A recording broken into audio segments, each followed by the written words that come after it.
third important topic in the coding area and ChatGPT that I want to discuss, which is the idea of code optimization.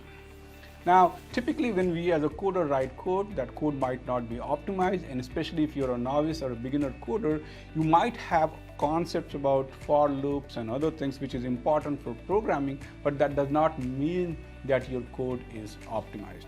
And one of the fundamental importance of code optimization is if your code is optimized, then it can run faster.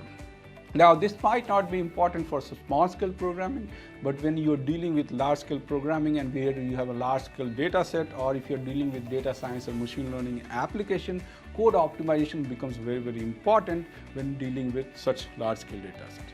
And so that your code runs fast, instantly, you get faster results, and that helps you in executing your application faster. So let's delve into this topic and see how we can enable and learn from ChatGPT for the code optimization purposes. So here is a code that,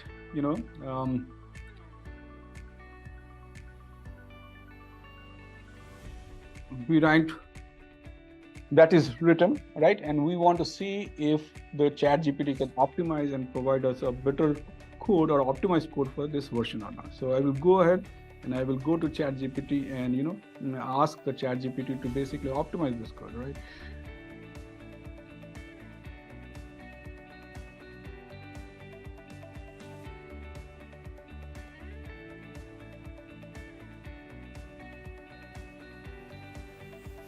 Let me remove this parenthesis. It understands that we don't need this code. Okay, and I will execute this.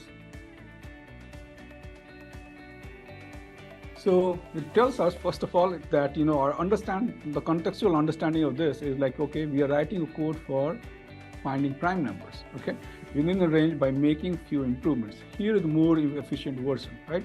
And it also gives you what it has done in order to optimize the code. So in the optimized version, we check for divisibility by the square root of the number. This is because number is not prime, okay? So all the changes it has done to your code, which is this code, and produce an optimized code, all the suggestions and why it has made the decisions to change the code could also be gleaned from the interface here, which I think is a useful functionality for anyone who is learning coding, because when you're asking someone why I should make a change, they should be able to explain you the reasoning behind it, right? So there is some sort of code explainability aspect in this debugging and in this code optimization portion of ChatGPT is there, which is very, very useful, especially for the beginners and novices and people who are learning coding and so forth and so on. Now we will take this code and we can run this code and see whether this is an optimized code or not, right? So let's go to the Python, and here is we are running this code using ChatGPT, right? So it basically gave all the prime numbers from 2 to 100.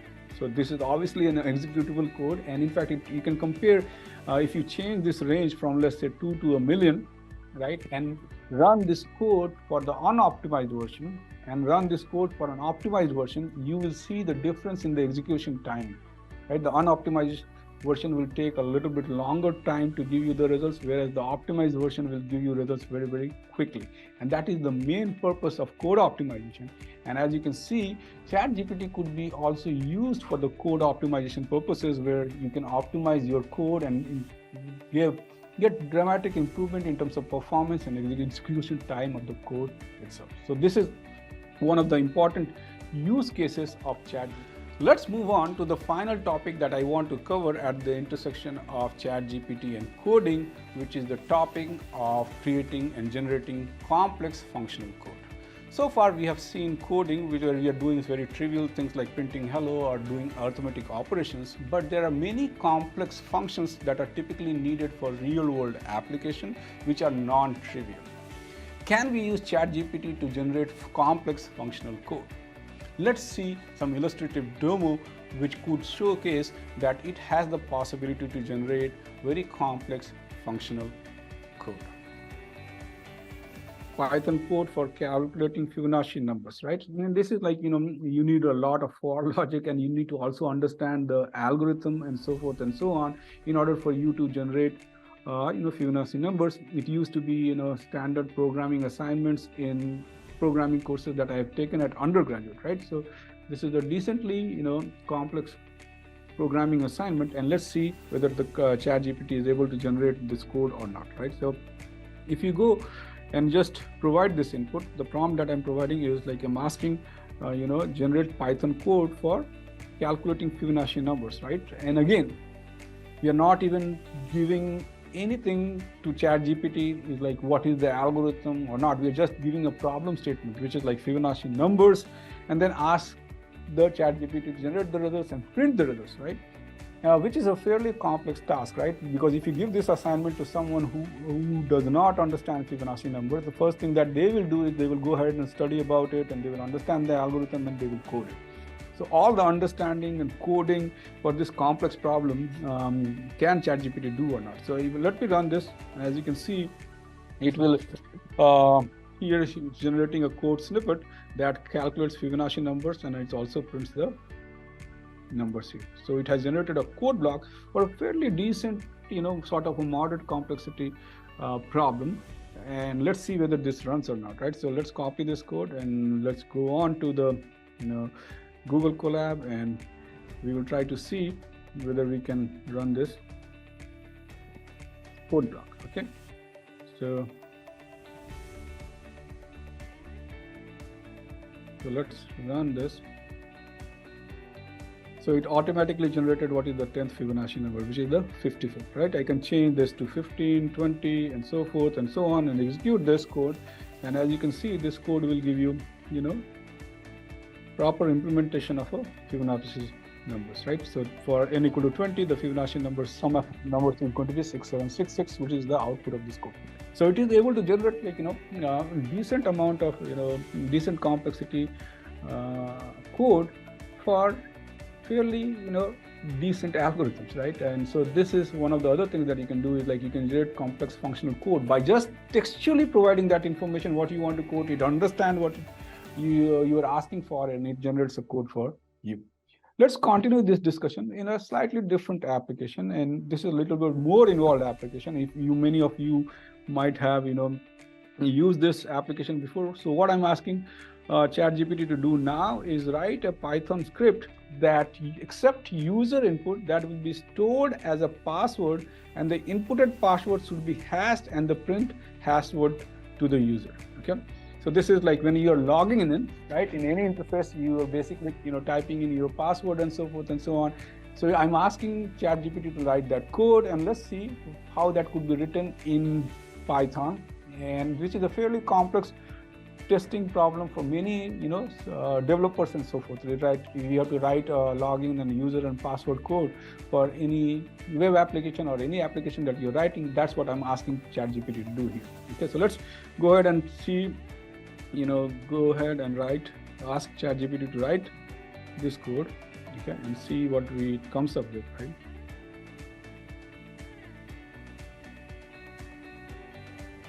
So write a Python script that accepts user input that will be stored as password, and the inputted password should be hashed and printed.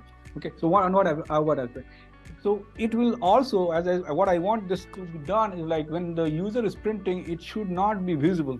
Okay, so one thing that I've provided is instruction here that when we are typing, the password should not be visible to anyone who is seeing the screen, right? That is one of the functionality. That is a very complex functionality to implement, and there are specific routines and libraries that you need to use in order to generate that kind of code that is out there. So let's run this and see what is the output given by ChatGPT. So here is, it automatically detects what library to import. Okay, which is a great capability. So we need to learn, and we need to go and find out, okay, if you want to implement something like this, then I have to use a specific library. It automatically knows what libraries to use, and it has already created just a very simple code using the library. It has generated the code that could be used for all the function that is there in the library itself, right? So let's copy this code and try to run this code and see whether this works or not. Okay, so what I want to do is I want to have a code block, and I want to run this. Okay, so it's asking me to enter my password, right? So let's say I'm asking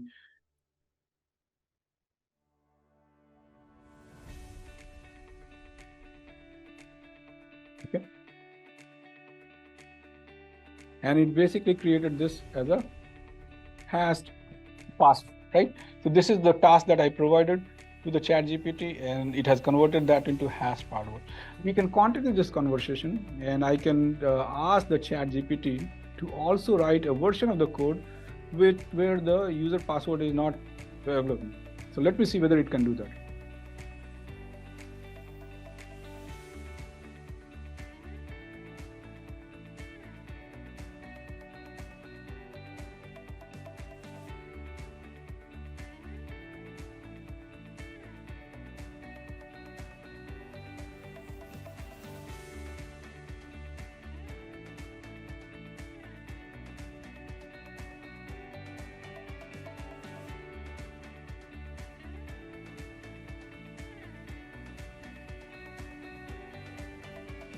I'm asking you to write this code slightly so that it basically is doing this implementation in such a way that the user password is not visible. The previous example I showed, the user password was visible, so it automatically understands that I need to use another library, which is the getPass, and this getPass library has functionality to hide the user type password. Okay, so let's try to run this code and see whether ChatGPT is able to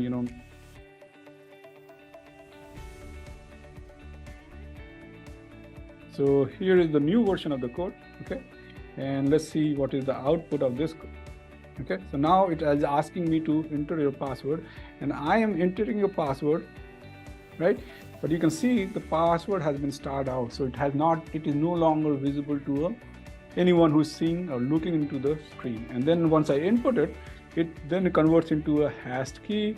And as you can see, the hashed key is exactly the same in both the codes that are out there. So this is a demonstration of